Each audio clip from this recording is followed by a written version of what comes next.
Hey, I'm Felissa Rose, and you're watching Keto and Crime.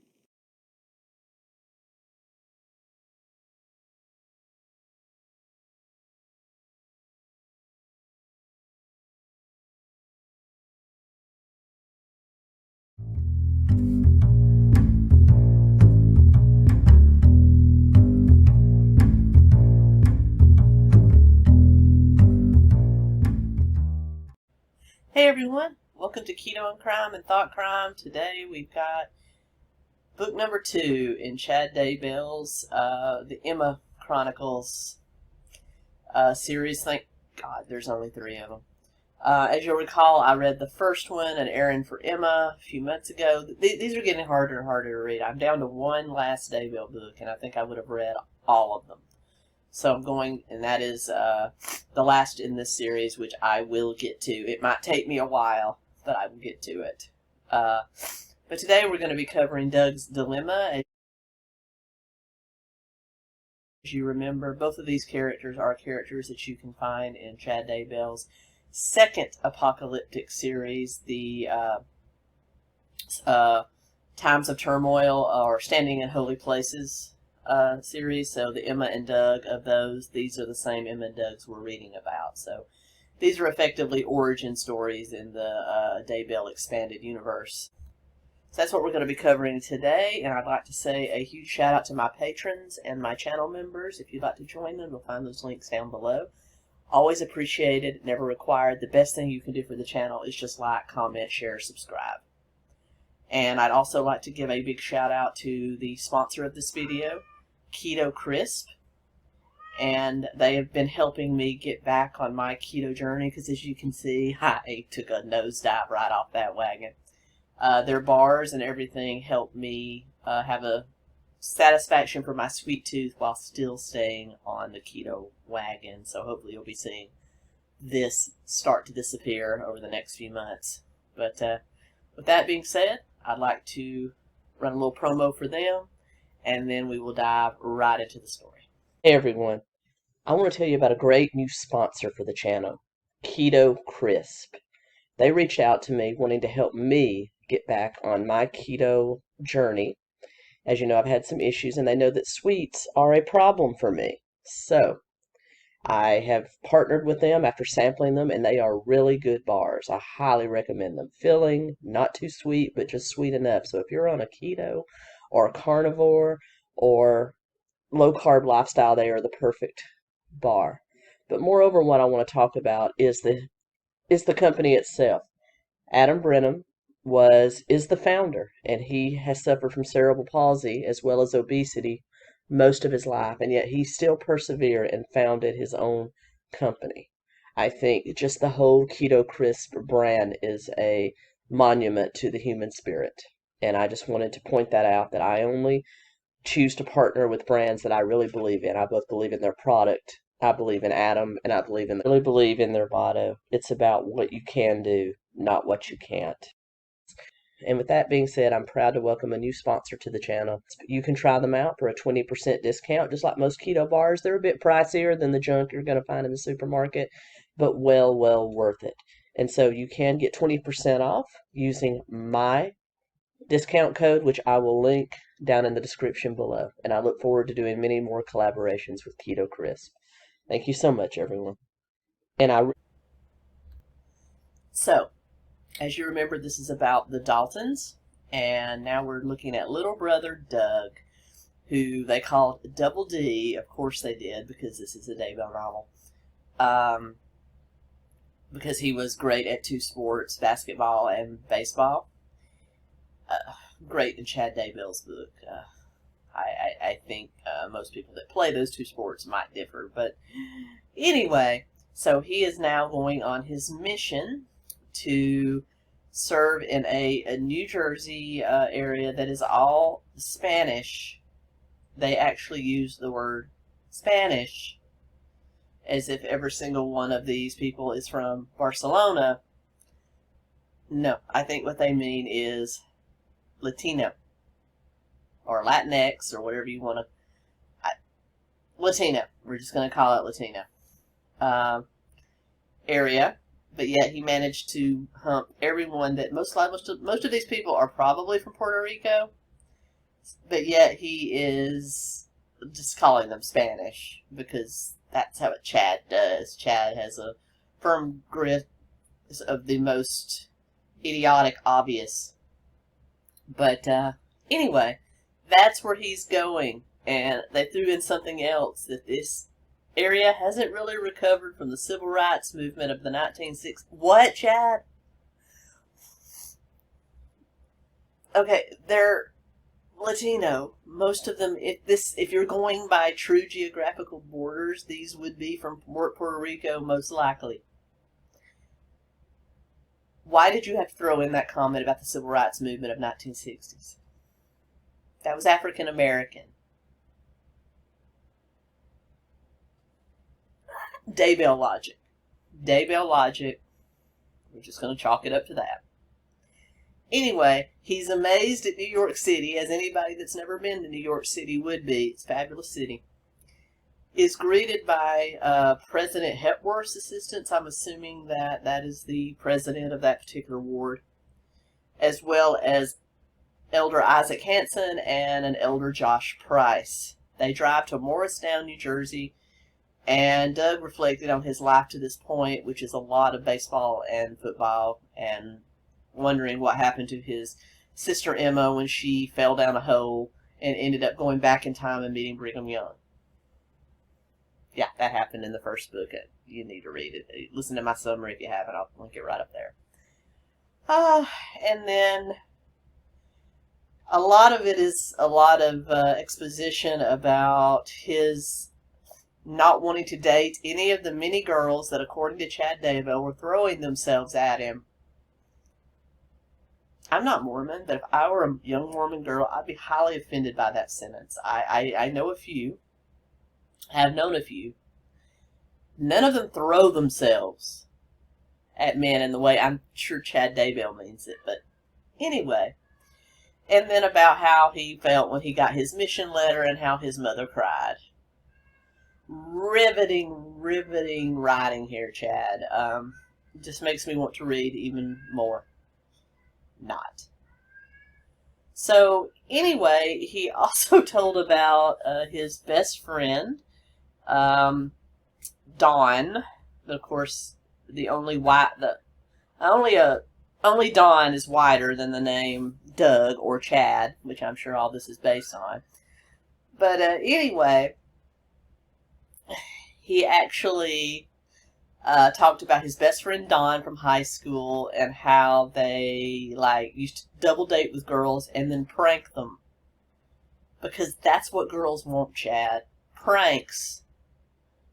Not romance, not being talked to like they're human beings. They want pranks. And so how they basically took out the reigning Miss Springville, whose name was Connie. Of course her name was Connie. God, he must have gotten the white name handbook to write this. The white generic name handbook. And no offense to anybody out there named Connie or Don. I think they're nice names. But I know how Chad Daybell thinks, and that's why I'm throwing this in here. And during the date, they took them to a cave with sandwiches, because of course this is a Chad Daybell book. There's always something about sandwiches. And it was mentioned at least 4 times in this story. Sandwiches. We get it. And they arrive at a cave where a mouse attacks Doug. And the girls scream, and Doug deals with the mouse, and they take him home. That's the prank. There was a mouse in a cave. What was Daybell smoking the entire time he was writing these books? Because I could write better than that. You know, if you're going to write an adventure about a cave, there should be a cave in. There should be somebody scraping themselves on a stalactite or a stalagmite. And then there should be managing to run out the back of another entrance in the back before the zombie horde gets you. I've been rewatching The Walking Dead. You'll have to forgive me. But yes, I could write better than this. Anyway, and so then he thinks about Emma, how she came back from her adventure with Brigham Young, having fallen in love with the great-great-great-grandfather of her now sealed in the temple fiance, Tad North, also a character in the other apocalyptic series, and how he was excited for her. Yeah, I'd be excited if my sister was a time traveler. That would be fun. But the whole fact she fell in love with his great-great-great-grandfather, it's like 4 times removed from incest. I just don't... I don't understand how Chad thinks. I know, and I discussed this with Mom, but I know that the LDS are heavily focused on genealogy, but I think that's stretching it just a bit. But we have to remember, Chad is not... Some of the things he teaches is from traditional LDS doctrine, but for the most part, he's this radical, fringe idiot. And you have to take it with a grain of salt. So, just say. So they arrive at the Morristown Mission House, where he's greeted by President Hepworth and his wife, who we never get a first name on his wife. It's just Sister Hepworth. So that shows you what Chad thinks of women. And they lead him to his room, where he meets his fellow missionary, whose first name is not given us until much later, so we only know him by Elder Alvarado. But anyway, they move in and they go out and start looing around Newark, which is evidently their area to mission to, and they pass some Puerto Rican teens on the road. Of course, I'm sure Chad just called them Spanish. And they're playing Latin music. I'm sure Chad just called it Spanish music. And immediately Doug says he's worried about a carjacking.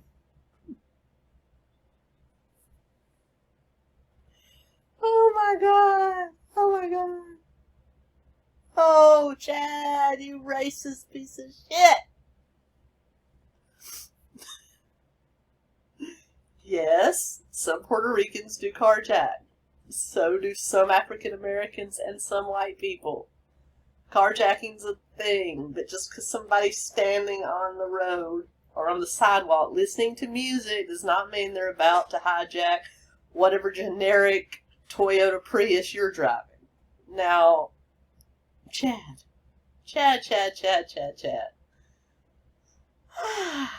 And then he talked about how he saw a few adults on the street. They all seemed a little nervous. And then another boy in the car, Elder Hanson, yelled out, "Any chance we'll get carjacked?"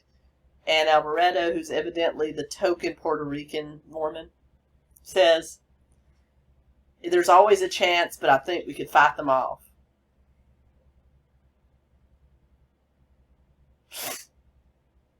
Not if they whip out them Spanish knives, Chad. You done. Oh, God. You see why these books are harder to read? Because these books were written like the first ones he wrote in his career. Except for that, I think the first book I read way back when, which was talking about the Aaronic priesthood, that thing was a garbled mess. This one is a garbled mess, but it's fiction. So this is before he came into his own with writing, if you could consider anything he's written as coming into his own. But, yeah. These are just horrible to get through, and because I have to stop and laugh and take a drink of wine every time I turn a page. It's just... So, they arrive at a house, and around there is some apartments. They're talking about the apartments, and he's told by Elder Alvarado, this is actually where you're going to be living. He says there's kind of rundown apartments. We just wanted you to spend your first night at the mission house. But he takes him in, shows him around the apartment, and of course Doug, in the most Chad Daybell white bread way, says, yeah, this is a dump. So then he sees their rooms. They say a prayer. I'm not sure if it's to protect them that they're about to go out or because he doesn't like the room that much. But they say a prayer, and then they're walking along the streets of Newark. I guess the fear of carjacking got to them because now they're walking. But they come upon a group of little, quote, little black boys. And one of them asked Doug if he played for the Nets. What the actual front door? Yeah. This 5'10" white boy from Utah plays for the Nets. Anyway, then they made fun of their suits, as you would. And then two older men actually spat in our directions and called them vulgar names. According to Chad, I'm not sure what a vulgar name would be. Maybe they called them mayonnaise. I don't know. Anyway, they just kept walking straight ahead. They knocked on about 100 doors. They were rejected 100 times, chased by some guard dogs, as you would if somebody like them knocked on your door. You might want to sick your dogs on them. And finally, they got to a room with a Puerto Rican lady. Finally, he's actually saying Puerto Rican and not Spanish. Who invites them in. They talk to her and her teenage sons, and they get all excited, and they promise to come back. So they've set an appointment with them, and then they leave and go to have dinner with a Ecuadorian family that's already a part of the ward. And then Doug describes the meal, and what's really strange is that this is probably exactly what Chad Daybell had to think, because as I recall in his biography, he did his mission in the Latin part of New Jersey when he did his mission. So I'm sure this is all out of the mind of Chad Daybell. You know, what he saw there, or what he thought he saw there. And so he says that Doug couldn't eat because the food was too spicy, of course. And then the next night, after being rejected over and over, they ate with a Peruvian family, and he described it in thing as talking about pickled onions, oily beets, spinach, and nearly raw potatoes in an evil-tasting sauce. He'd have really been shocked if they had served him guinea pig, because that is a delicacy in Peru, believe it or not. And then we talk about Inca Cola, which to me is the most, if it does exist, great. If it doesn't, that is like one of the most stereotypical names that you could ever come with, Inca. But Inca Cola, and how good Inca Cola was, there's like 2 pages of expositions on how great this soda was. Great. You had a good soda. I'm happy for you. And then we cut to them back with the Puerto Rican family. The father's name is Jorge. Of course, it's Jorge because Chad is not creative at all. Basically, that is the equivalent of George. Didn't think of anything else. But anyway, at least the wife's name is Yesenia, which I think is a very pretty name. So good there, Chad. That must have been a real life person because there's no way you're that creative. Anyway, he's sitting there talking with them about the celestial kingdom and about the cities to come, and the husband's not buying it, and he's arguing with them, and the wife is arguing with her husbands, and they've just created disruption in this family. And it's a pretty bad scene. And by now we're in chapter 7. So first 7 chapters are just very stereotypical descriptions of basic mission work. And in chapter 7, Doug is reassigned to Jersey City. Elder Alvarado, who we still don't know his first name. It's probably Jorge, knowing Chad. He would train a new missionary for 2 months and then return home to his beloved sand and surf of Puerto Rico. And after that, Chad would continue in Jersey City. So he goes to Jersey City, meets a whole new cadre of missionaries, and maybe now we're getting to the point of this book. At this point, I'm probably drunk, and I really don't care. So Hopefully we're getting to the point of this book. But no, it's not the point of the book. It's more exposition. He now is working with a elder, Garth Fawson, who we learned his first name right off, who's from California. And he's telling him that most of these people, the Spanish people here, are not Puerto Rican, but they're Cuban. And then we go into a history of the Cuban Revolution, Cuban Missile Crisis, Fidel Castro, from Chad Daybell's point of view. I won't bore you. And then we talk about the native religions of these Cuban people. A lot of voodoo. You do voodoo that you do so well, voodoo. So, that's what they're up against. Voodoo. They start going door to door. They have some nice conversations with some middle-aged women and kind of go along their way. Again, more... Chad, you could have skipped the first 7 chapters of this book and no one would have known. Well, no one would know because I don't think anybody read this. But anyway. And then we cut to him meeting some other people from the ward, a lot more Cuban and Puerto Rican Mormons here. And they meet their ward president, Pablo Abreu. And then they introduce a new missionary that has just come in. His name is Jose Luciero. And according to President Abreu, he is a very talented shortstop and pitcher. And that the scouts from the Mets and the Yankees are looking at him. And so Jose immediately sized up Doug as his biggest competition. Right. Sure he did. And they started having a contest who could throw the fastest fastball, and Doug, also known as Chad, won. Sure you did. Sure you did. Sure you're on caliber to play for the Mets or the Yankees. Right. Fast forward to chapter 10, 3 more chapters where it's talking about 2 weeks of knocking on doors and meeting the locals, when he and another elder by the name of Martin are out walking. They're out walking, and they see a woman about ready to jump off a bridge, and they save her. And then she runs off, and they're really upset that she ran off before they could tell her about the good news of the Book of Mormon. But anyway, Doug then hears audibly in his ears, "Go find the church across the river." Well, what's across the river from New Jersey but New York City? And so he goes through the Lincoln Tunnel. He goes by himself.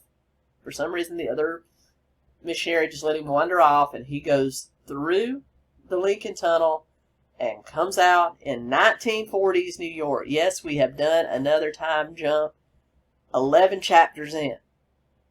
You could have skipped that entire 11 chapters, maybe have 1 chapter just describing he's in New Jersey. You could have skipped Newark altogether. There was nothing there except your description of Inca Kola that I even remember. And you could have just been in Jersey City. You almost saved a girl from jumping off a bridge. And then you went through the Lincoln Tunnel and woke up in 1940s New York. Chapter 2, we're there. We're there.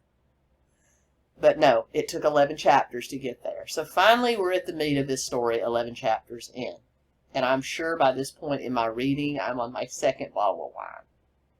So probably for me, this was pretty fun. I don't know about you.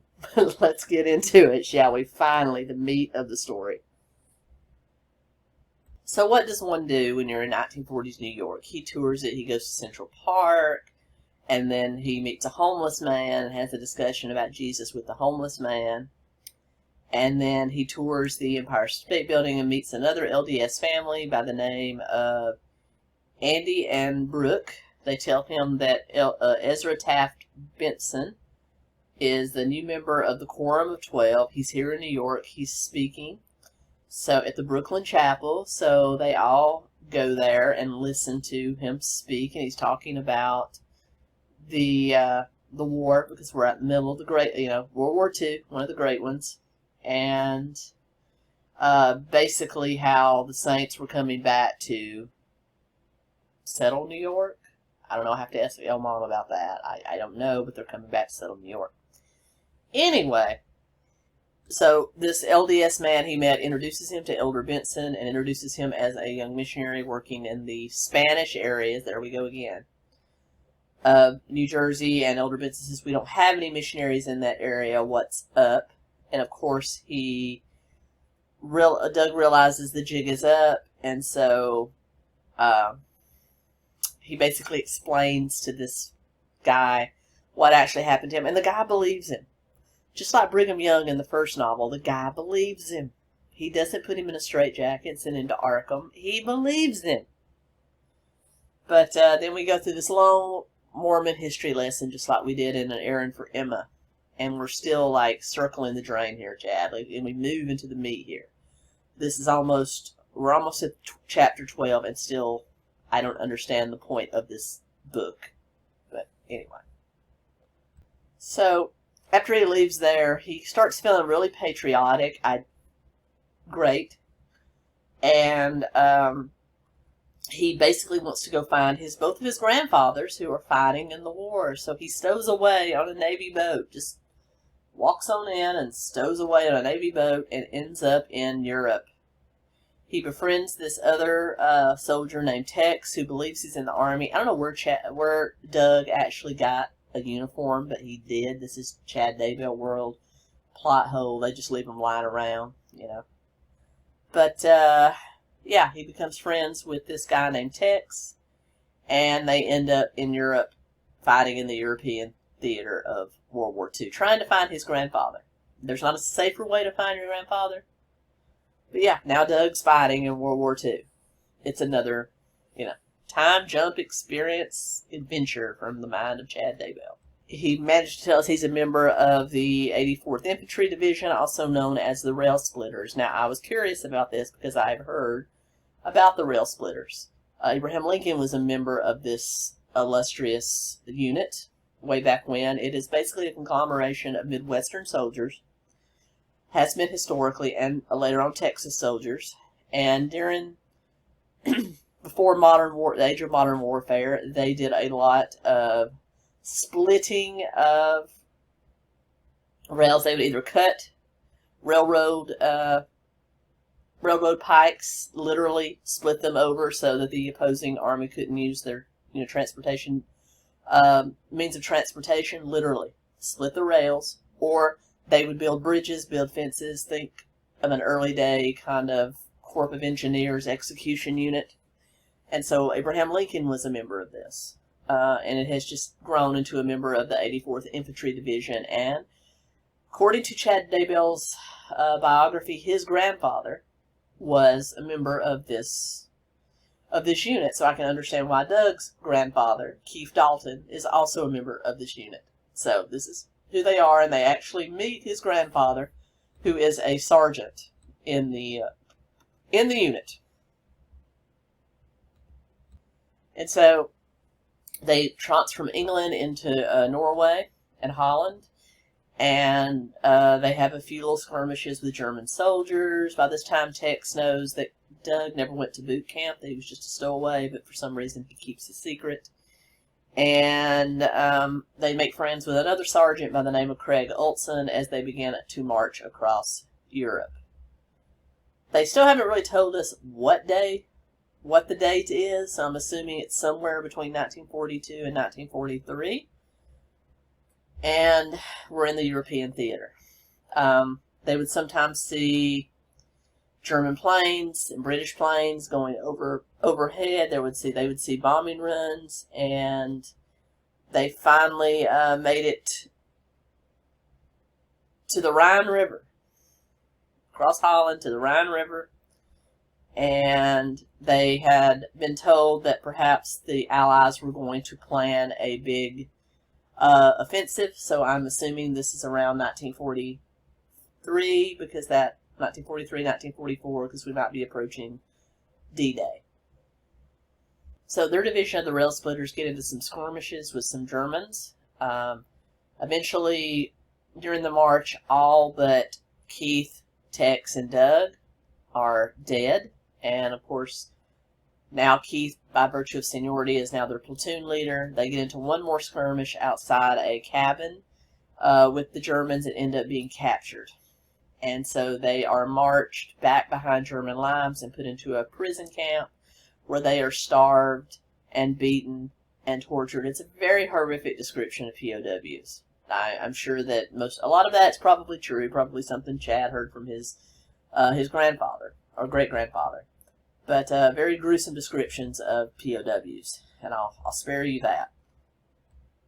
But eventually they start marching the prisoners further into Germany to help with some maintenance issues, to help with some, and they're eating dead animals they find along the way. And eventually Keith, the grandfather, who now Doug has revealed he has to keep alive so he'll be born. It's obvious he survived anyway because you're here. Why do you need to keep him alive if he was alive? Is this like a Terminator thing? Or are we going in the sky? Anyway, in the Skyrim. Yeah. Anyway, so he's got to keep his grandfather alive. So, anyway, they protect Keith, who's now had an injury. He's bleeding from his feet because of exposure to the snow. And eventually, they reach an area where they're about to load all the prisoners into railroad cars. And Tex and Doug, knowing that Keith can't run, decide their best bet is to escape and try to bring back people to rescue them. So they run away into the forest with the Gestapo or the German soldiers, the SS, whoever you want to call them, behind them. And they end up reaching a cabin, and they hide in the cabin only to find it's already been occupied by a woman and her brother who his family was hiding Jewish refugees, and they killed their entire family. They managed to get away, and so they're also hiding in this cabin. And they skirmish around and they fight, and then they realize they should probably work together, so they start working together. Tex becomes enamored with the young woman, of course, and so they decide to kind of wait out the winter there. So they all start out for civilization because they now realize that it's VE Day. They've reached that point on the calendar where they realize that now the Allies have conquered most of Germany, most of Europe. So now they're on their way back to civilization. And they do find Russians liberating prisoners of war at a nearby camp. And Tex, Ingrid, and Daryl, who are the names of the two brother and sister, wait in the woods while Doug goes forward and tries to make contact with the Russian soldiers. He does realize that Keith is alive. Keith leaves on a truck ahead of him. He says he'll be right behind him. They manage to load them all on trucks, but Doug gets separated and ends up on a separate liberation truck from his friends, and then they start out, and then his truck ends up blowing out a tire, and the truck pitches over a cliff, killing everybody on board except Doug. And he wakes up in a field hospital with a Dr. Roberts who listens to his story and finds it very interesting. Dr. Roberts returns to him the next day, telling him he doesn't know what's going on here, but it's now 2010 Europe. So all this time, Doug didn't realize that he's done another, when he fell off the cliff in the truck, he did another time jump, and now he's back in modern times. And he's telling his story to a modern day doctor who checks out his story and realizes, yes, there was a Russian liberation truck that did go over the cliff. And there was a Tex and an Ingrid and a Daryl that were on those trucks, on that whole convoy of trucks. And so he realizes he's got something unusual here. So he basically keeps Doug basically a prisoner while he interrogates him and tries to figure out what's going on. But somehow Doug gets message to some LDS people who recognize him, and Dr. Roberts is arrested. And he's sent back home to Salt Lake, to just outside Salt Lake. And, of course, just like with Emma, his entire family believes his story, doesn't put him in the loony bin, believes his story, and he's trying to find out what happened to his friends. He can really find no information on Daryl, but he does realize that Tex and Ingrid did marry. They are now devout Mormons, and they come back to visit Doug at his grandmother's funeral. They're elderly, of course, and they recognize Doug, but yet they believe his story too. Again, we're getting into convoluted Chad Daybell story. And so the book finally ends with everybody realizing that because of Doug's intervention, Keith survived, but I don't get that because he was separated from Keith for the majority of the story. And the fact that he existed anyways was proof that Keith did survive. Again, it's mind-boggling. It's a plot hole. It's Chad Daybell. And so it ends with Emma missing again because she's been catapulted into the future to the celestial kingdom for our next book. And you can see why I'm hesitant to start any of these because they are painful to read. But that's Doug's Dilemma. Convoluted pile of mess. And with that being said, I hope you enjoyed it. I'll be back really soon with another true crime or history video. Until then, Keto Krime. Out. Oh, I need a drink.